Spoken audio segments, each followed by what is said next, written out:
दरबार में बंसी वाले के दुख दर्द मिटाए जाते हैं, दुनिया के सताए लोग यहाँ सीने से लगाए जाते हैं, दरबार में राधा। श्री सुखदेव भगवान कहते हैं कि भगवान बड़े दयालु हैं। अच्छा, आप लोग ना डरे हुए लोग हैं। मैया जी, आपको ना भगवान की पूजा करने में क्या लगता है? डर लगता है। ये ना हो जाए, ये उल्टा ना हो जाए, ऐसा हो गया तो फिर ऐसा हो जाएगा। आप लोग ना डरे हुए लोग हो। एक मैया जी आरती कर रही थी, करते करते आरती की थाल हाथ से गिर गई। अब तो वो परेशान हो गई। हमने कहा क्यों परेशान हो गई? बोले भगवान नाराज हो गए, आरती की थाली गिर गई। हमने कहा नाराज नहीं हुए, भगवान नाराज होते ही नहीं। एक मैया की पूजा करते समय आरती बुझ गई तो मैया परेशान हो गई कि लो भगवान नाराज हो गए, आरती बुझ गई। इसमें परेशानी की क्या बात है, फिर से जला लो। आप लोग ना बहुत सोचते हैं। अच्छा मैया जी, जहां प्रेम होता है वहां क्या होता है? गलतियां होती हैं? बताइए। अरे भाई, जहां प्रेम हो, प्रेम की अधिकता हो, वहां हम गलती भी करें तो हमारी गलती पर ध्यान देता कौन है? छोटा सा बालक है, माँ की गोद में वो मलमूत्र कर देता है, तो क्या माँ उस अपराध के कारण उसे कोई सजा देती है कि तूने मेरी साड़ी गंदी कर दी, तूने साड़ी में मलमूत्र कर दिया? अब बताओ, क्या उस बच्चे को साड़ी में मलमूत्र करना चाहिए? क्या नहीं करना चाहिए। पर जब राम जी वनवास गए, पिताजी रो रो के पुकार रहे थे, राम जी आंखों में आंसू नहीं आए, रोए नहीं। जब जटायु जी मर रहे थे तब राम जी रो रहे हैं जटायु के लिए। खुद के पिता मर गए, राम जी ने उनके लिए आंसू नहीं बहाए। आंसू किसके लिए थे? जटायु के लिए। भक्तों, जब रावण ने जटायु के पंख काट दिए, जटायु राम राम कहते हुए नीचे गिर पड़े। किसी ने जटायु से कहा, जटायु अभी तो आपके पंख थे तो आप राम के पास चले जाते, अब तो आपके पंख नहीं है, अब आप राम के पास कैसे जाओगे? जटायु ने कहा कि जब तक पंख थे तो जिम्मेदारी मेरी थी राम के पास जाने की, अब तो पंख नहीं है, अब तो जिम्मेदारी राम की है मेरे पास आने की। और वो जिम्मेदारी राम ने निभाई। यदि आपके अंदर सामर्थ्यता नहीं है परमात्मा तक जाने की, और यदि आपने प्रेम से पुकारा है, तो आपकी सामर्थ्यता नहीं है, उसकी सामर्थ्यता तो है। आप उस तक नहीं पहुंच सकते, वो आप तक तो पहुंच सकता है। तो भगवान से केवल प्रेम आप कर लीजिए, संबंध आप स्थापित कर लीजिए। निभाना तो वो जानता है। विदुरानी भगवान कृष्ण की काकी। विदुर और विदुरानी हस्तिनापुर में रहते थे। दुर्योधन ने विदुर जी को घर से निकाल दिया कि आप घर से निकल जाइए, आप कृष्ण का पक्ष लेते हैं, आप हमारी बात नहीं करते, आप कृष्ण की बात करते हैं, पांडवों की बात करते हैं, घर से निकल जाइए। अपने धनुष को दरवाजे पे देहरी पे रख करके श्री विदुर जी महाराज जाने लगे। जंगल में आप घास की कुटिया बनाकर रहने लगे। ना तो आपने पांडवों के साथ मिलकर युद्ध किया, ना तो कौरवों के साथ मिलकर आपने युद्ध किया। श्री विदुर जी महाराज कुटिया पे रहते और विदुर और विदुरानी दोनों प्रेम से भगवान श्री कृष्ण को याद करते, बस पुकारते, बस उनकी ही भक्ति, उनका ही ध्यान करते रहते। जब भगवान श्री कृष्ण शांति दूत बनकर आए कौरवों के पास, दुर्योधन ने तो बड़ा भव्य स्वागत रखा था, अपना ऐश्वर्य दिखाना चाहता था। भगवान श्री कृष्ण पांडवों से कहते हैं, वो कौरवों से कहते हैं कि दुर्योधन, पांडवों को रहने के लिए कम से कम 5 गांव आप दे दीजिए। इससे क्या होगा कि युद्ध की स्थिति पैदा नहीं होगी। ये जो महाभारत की स्थिति प्रकट हो रही है, ये नहीं होगी। आप पांडवों को रहने के लिए 5 गांव दे दीजिए, खुशी खुशी दे दीजिए। दुर्योधन भड़क गया, बोले 5 गांव तो क्या, मैं सुई की नोक बराबर जगह भी देने को तैयार नहीं हूं। जो दुर्योधन सुई की नोक बराबर जगह देने को तैयार नहीं था, वो दुर्योधन मरा तो क्या सुई की नोक बराबर जगह लेकर गया? हम जो लेकर नहीं जाते, हमें जो लेकर नहीं जाना, हम उसके लिए झगड़ा करते हैं, है ना मैया जी? झगड़ा किसका है? उसका है जो लेकर नहीं जाना। जो लेकर जाना है उसके पीछे कोई नहीं पड़ता। राम नाम की पूंजी साथ में जाती है, राम नाम की दौलत साथ में जाती है। वो कोई जोड़ना नहीं चाहता, वो कोई इकट्ठा नहीं करना चाहता। और जो छूट जानी है उसके पीछे दुनिया पड़ी है। रोज झगड़े हो रहे हैं, रोज मर्डर हो रहे हैं। दुर्योधन भी ऐसे ही था। भगवान कृष्ण ने प्रस्ताव रखा, ठुकरा दिया, बोले मैं 5 गांव के सुई की नोक बराबर जगह नहीं दूंगा। दुर्योधन बोला, कन्हैया मेरी माँ ने 56 भोग बनाए हैं, देने लेना छोड़ो, मेरी माँ ने भोग बनाए हैं, चल करके प्रसादी आप ग्रहण कर लो, स्वीकार कर लो, प्राप्त कर लो।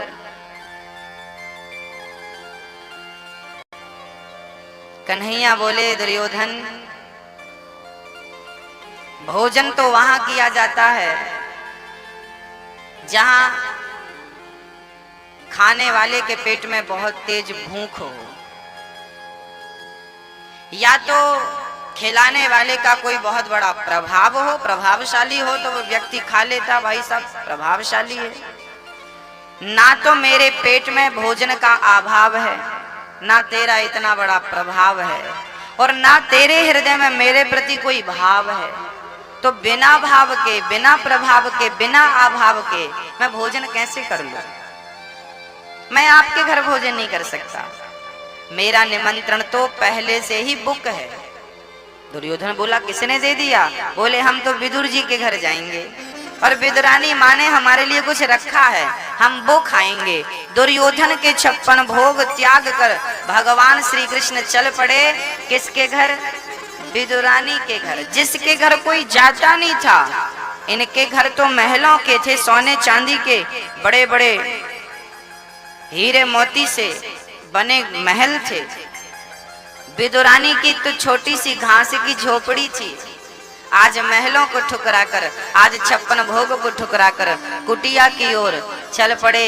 अब पता नहीं ये विदुरानी खिलाती क्या है, जरा ये भी देख लो, इसके पास है क्या खिलाने को? मैया जी, ओ मैया ध्यान दे दो। आप लोग कहा करती हो ना कि भगवान को भोग क्या लगाएं, क्या खिलाएं। अच्छा, आपको क्या लगता है भगवान को क्या पसंद है? क्या खिलाना चाहिए भगवान को? मैया क्या खिलाना चाहिए बताइए? हाँ, प्रसाद में क्या होना चाहिए भक्तों? भगवान दुर्योधन की मेवा त्याग कर, 56 भोग त्याग कर और विदुरानी के घर चल पड़े। रथ पर चढ़कर जब चले, विदुरानी को पता चला कि श्री कृष्ण मेरे घर आ रहे हैं। बड़ी प्रेम में डूब गई विदुरानी। विदुर जी तो बाजार चले गए कि मेवा मिष्ठान लेकर के आऊं। घर पे विदुरानी घर को झाड़ करके झाड़ा, झाड़ू लगा करके गाय के गोबर से लीप करके और बस गोविंद का इंतजार करने लगी। कन्हैया आएंगे, उन्हें मैं ऐसे बिठाऊंगी, उन्हें मैं ऐसे, वो खिलाएगी कब, वो बिठाएगी कब, वो तो बाद का सब्जेक्ट है। वो जो करने वाली थी उसकी कल्पना पहले करने लगी। आएंगे तो ऐसा करेंगे, आएंगे तो ऐसा करेंगे, ऐसा करेंगे। इतना इंतजार। थोड़ी देर में मन में विचार आया कि हम तो गरीब हैं, भगवान हमारे घर क्यों आएंगे?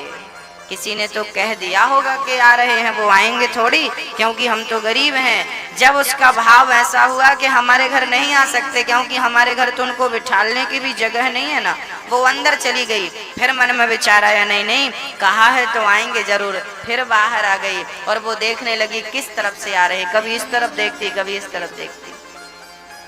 तभी एक रथ आता हुआ नजर आया।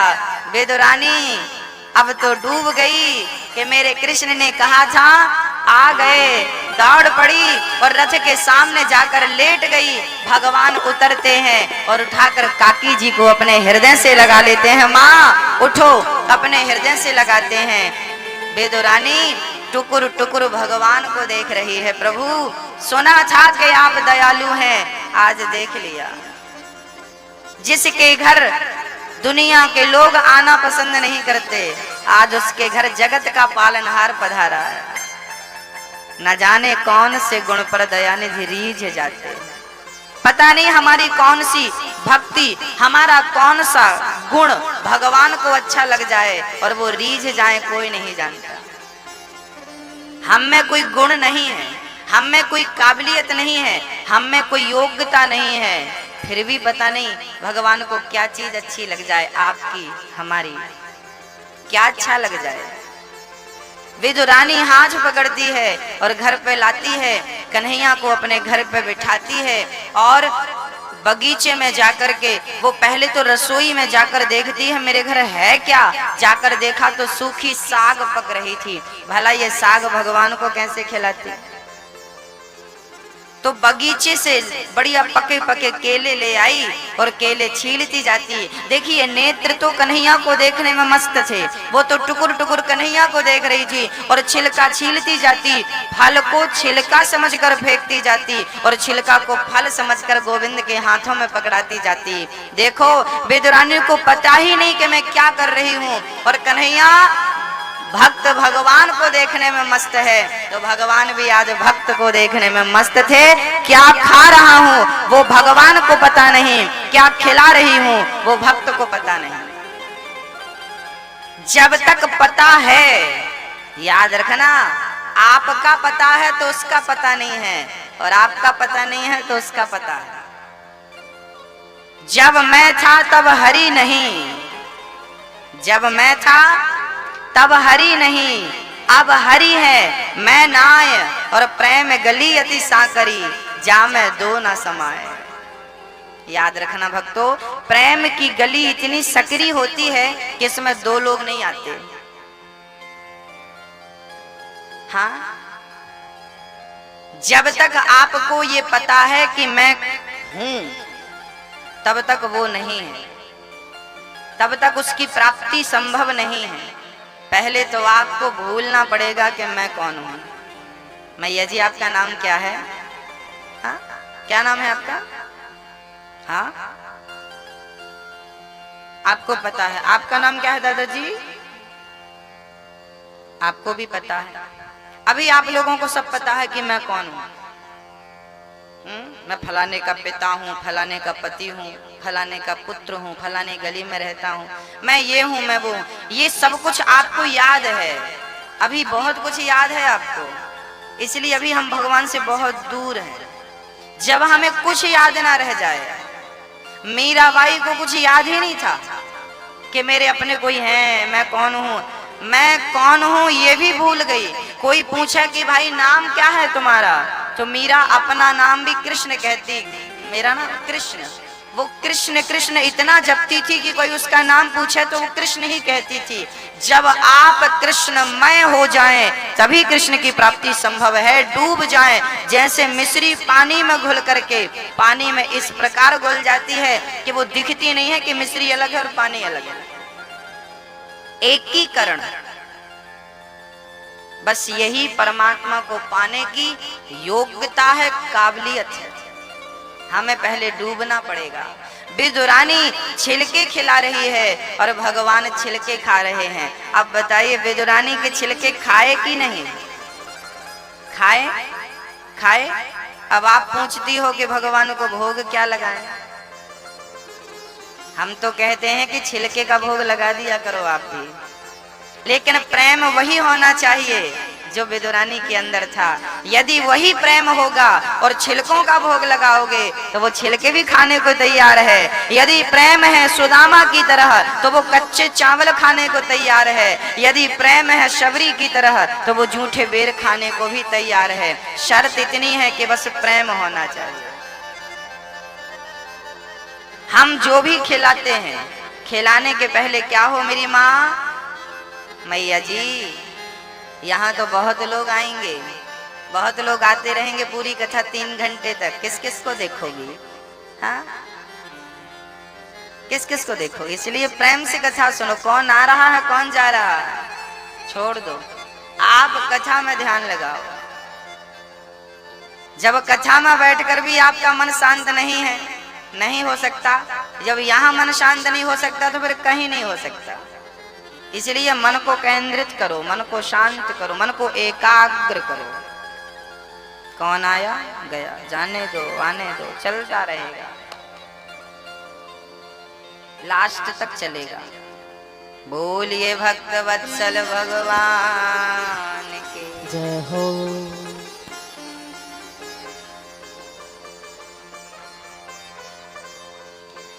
विदुरानी छिलके खिला रही हैं, तब तक विदुर जी आ गए। अरे देवी, क्या किया? गोविंद घर पे आए और आपने छिलके खिला दिए। लो, मैं मक्खन मिश्री मेवा मिष्ठान लाया हूँ। सारा निकाल करके विदुर जी ने जब भगवान को दिया, भगवान वो सब खाते हुए कहते हैं, काका जी, जो स्वाद मुझे इन छिलकों में मिला वो आपके 56 भोग में नहीं है, 56 व्यंजन में नहीं है। भाव का भूखा हूं मैं, भाव ही एक सार है और भाव से भजले मुझे तो भव से बेड़ा। मैं वस्तु का भूखा थोड़ी हूं, मैं किसका भूखा हूं? राम ही केवल। आगे आप बोलो, बोलो। राम ही केवल प्रेम प्यारा, जान ले ये जो जान निहारा। राम ही केवल प्रेम प्यारा, राम ही केवल। बोलो मेरी माँ जोर से, राम ही केवल प्रेम प्यारा, राम ही केवल प्रेम प्यारा। कुछ प्यारा नहीं, केवल प्रेम। प्रेम से तुम छिलका खिला दो, प्रेम से तुम। कल आपने सुनी कि मंगल ने जूठी कड़ी, उगलन कड़ी खिला दी, केवल प्रेम। जगन्नाथपुरी में कर्माबाई रहा करती थी। कर्माबाई, उसका नाम कर्माबाई नहीं था। वो रोज सुबह उठा करती और भगवान के लिए ना खिचड़ी बनाती थी। जगन्नाथ भगवान को खिचड़ी बनाती और खिचड़ी बना करके रोज कहती भगवान से, जगन्नाथ आइए, जगन्नाथ आइए मेरी खिचड़ी। थोड़ा थोड़ा आगे आ जाइए, पीछे माता फिर धूप में बैठेंगी। मैं ये थोड़े आगे आ जाओ, आइए थोड़ा आगे। ओ जगन्नाथ आइए, जगन्नाथ आइए मेरी खिचड़ी का भोग लगा जाइए।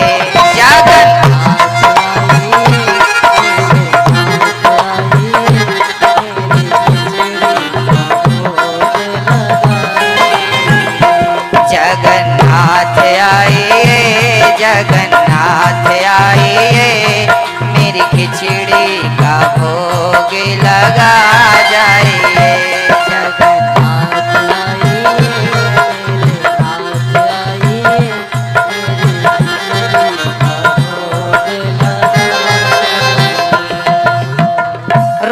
बुलाती कर्माबाई जगन्नाथ भगवान को, आओ प्रभु। और भगवान आते कर्माबाई की गोद में बैठ करके भगवान खिचड़ी का भोग लगाते। कभी लेट हो जाती ना कर्माबाई तो भगवान आवाज लगाते, जल्दी कर्मा, जल्दी कर्मा, जल्दी कर्मा, जल्दी कर्मा। तो नाम पड़ गया कर्मा बाई। वो कर्मा बाई रोज सुबह उठती खिचड़ी का भोग लगा। और याद रखना वो बिना नहाए बनाती थी। वो बिना नहाए सबसे पहले उठती, चूल्हा जलाती, एक मिट्टी का बर्तन रखती, पानी डालती, चावल डालती, नमक डालती और दातून करने बैठ जाती।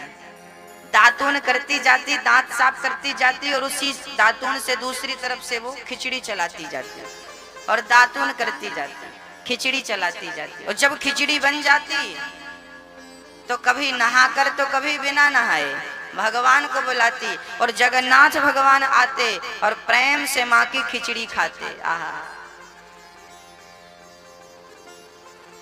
एक दिन तो एकादशी थी, पर उस माँ को तो पता ही नहीं कि एकादशी क्या होती है। वो तो भोली, वो केवल जगन्नाथ को जानती थी, किसी और को जानती ही नहीं थी।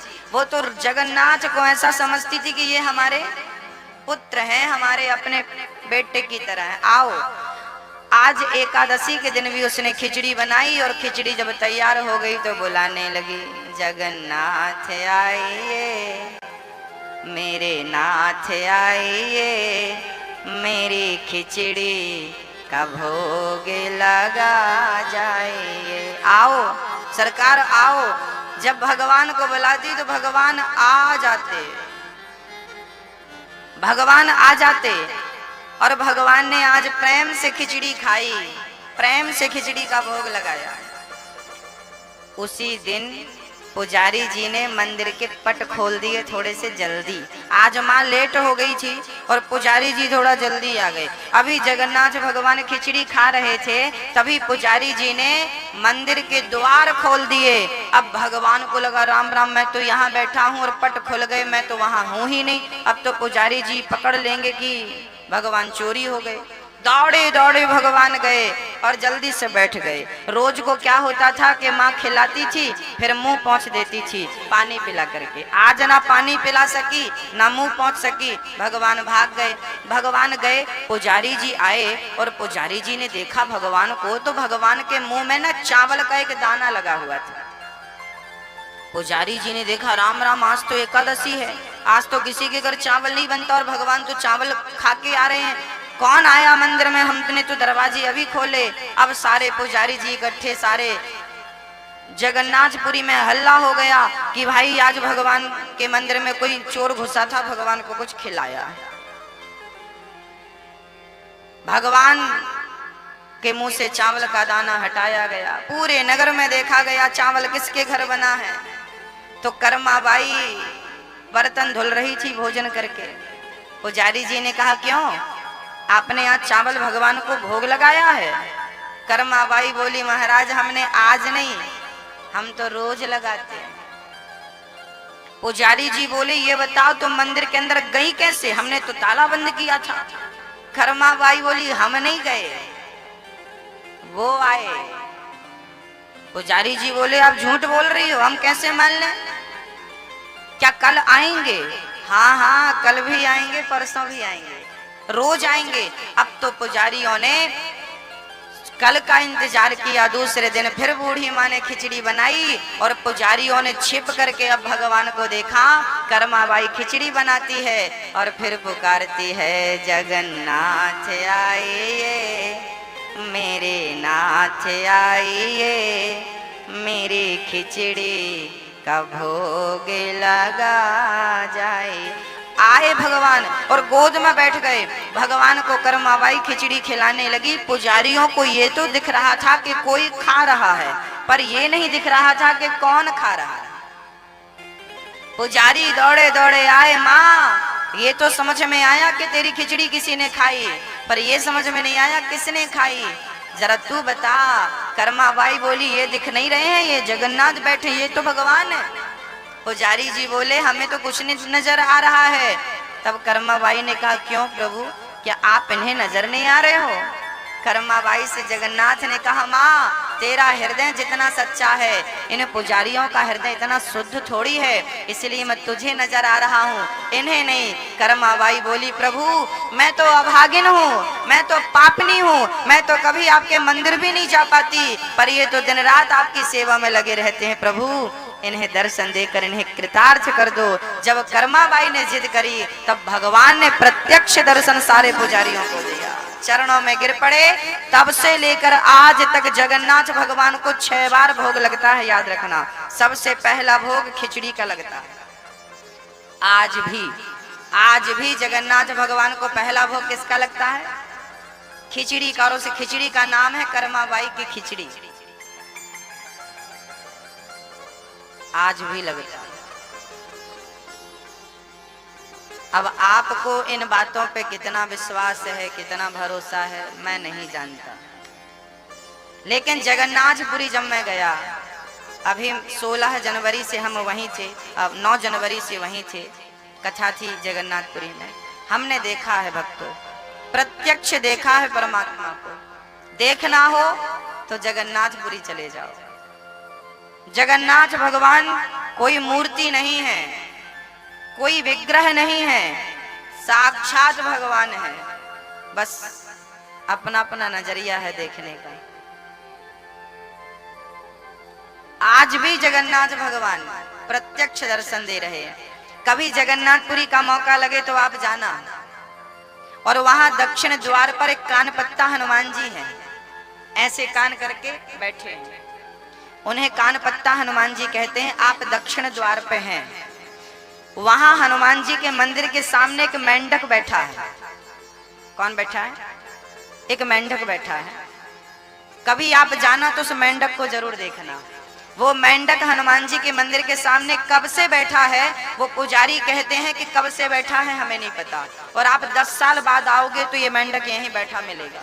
और वो मेंढक इतना बूढ़ा हो गया है कि आप जब गौर से देखेंगे तो लगेगा कि ये बापों का भी बाप है, इतनी लंबी आयु उस मेंढक की। जब तक हनुमान जी का मंदिर खुला रहता है तो वो हनुमान जी के सामने आकर बैठ जाता है, और मंदिर बंद होता है तो पीछे चला जाता है, हनुमान जी के थोड़ा सा आराम करता है। और हनुमान जी को जो चढ़ता है ना, फूल पत्ते वत्ते, वही खा करके वो पेट भर लेता है। मेरी बात पे आपको यकीन नहीं है तो जगन्नाथपुरी कभी जाना और उस मेंढक को अपनी आंखों से देखना। जाना, 2 साल बाद जाना, 4 साल बाद जाना, उस मेंढक को जरूर देखना। ये बात मैं क्यों कह रहा हूं? क्योंकि आज भी जगन्नाथपुरी में, जगन्नाथपुरी हो, वृंदावन हो, अयोध्या हो, जितने भी तीर्थ हैं, आज भी बड़े बड़े साधु संत किसी न किसी रूप में बैठे हैं और वो भगवान का नित्य चिंतन कर रहे हैं, तीर्थ का नित्य वास कर रहे हैं।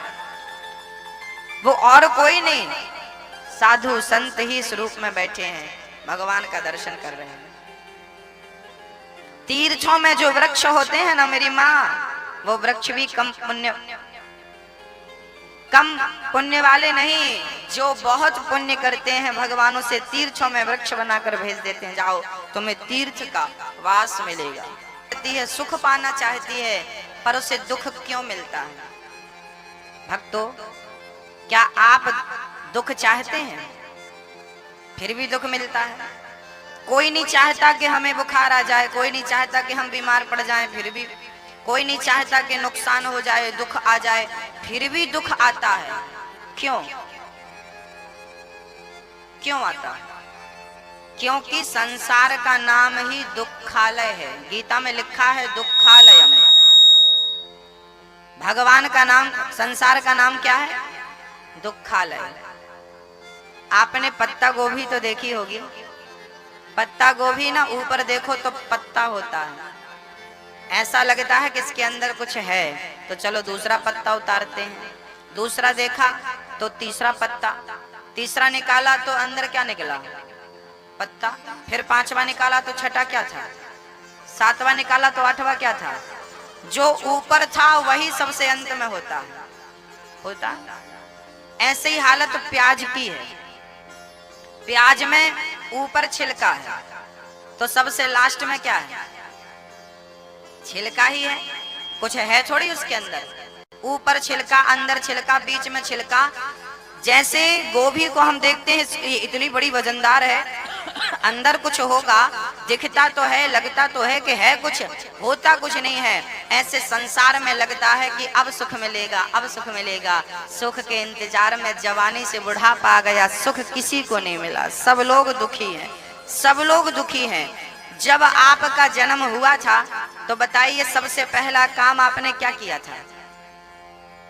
क्या किया था मैया जी? पहला काम क्या था आपका? रोए थे आप लोग। सबसे पहला काम रोने का। आप रोए, और केवल शुरू में रोए ऐसा नहीं, आप मध्य में भी रोए, जवानी में भी रोना पड़ता, स्ट्रगल करना पड़ता। ये नहीं मिला तो रोए, ये नहीं मिला तो रोए, ये नहीं मिला तो रोए, और अंत में भी रोना पड़ता। तो शुरू से लेके आखिरी तक रोना ही रोना तो है। हर व्यक्ति अपना रोना लेके बैठा है, सबका अपना अपना रोना है कि नहीं? कोई इस दुख से दुखी है, कोई इस दुख से दुखी, सारे लोग अपना रोना लेके बैठे। किसी के पास चले जाओ आप, किसी के पास परिवार का रोना है, किसी के पास शरीर का रोना है। रोना सबके पास। पूरी जिंदगी रोते रोते रोते निकल गई। संसार में आप सुख ढूंढ रहे हैं, यही गलत है। सुख होएगा तो मिलेगा, जो है ही नहीं उसे आप क्यों ढूंढ रहे हैं? सुख कहाँ है? बोले सुख संसार में नहीं है। बोले संसार में देखोगे तो सुख नहीं मिलेगा। बोले संसार से मन को हटाकर भगवान में मन लगाओ, यही सबसे बड़ा सुख है। सुख पाना है तो गोविंद की शरण में, गोविंद के चरण में चले जाओ। सब सुख लहें तुम्हारी सरना, तुम रक्षक काहू को डरना। सारे सुख तो भगवान की शरण में है। अब आप कहाँ जाएंगे? सुख चाहते हैं तो सेवा में लग जाइए। श्री विदुर जी महाराज कहते हैं कि भगवान अनेक अवतार लेते हैं। आपने अनेक अवतार धारण किया है। क्यों? कभी भगवान वामन बनते हैं, कभी नरसिंह बनते हैं। क्यों भगवान बनते हैं? ये सब